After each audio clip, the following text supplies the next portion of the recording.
فيا استاذ وليد دعبس، اتفضل ارجوك جاوب لنا على السؤال اللي عامل الحيره واللي عامل الايه البمبكه دي كلها في الاعلام. اتفضل. ولكن ناصر مقتنع اقتناع تام وعنده حب شديد جدا لنادي الزمالك. هو شغف انه يرجع لنادي جماهيري يعني وجمهور، ولا هو في حرب الزمالك؟ لا، الموضوع حب للنادي. هو زملكاوي ناصر. انا ده اللي شايفه. انا مش عايز اقول لك الحاله كانت عامله ازاي. يا سلام. ايه ده؟ مين السخيف اللي بيتصل دلوقتي على الهوا؟ الو؟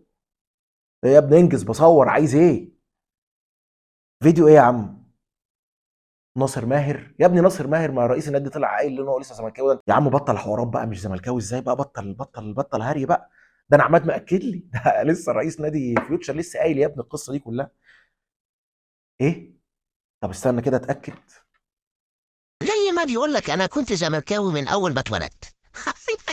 يا هي لعيب كان في النادي الاهلي ما كانش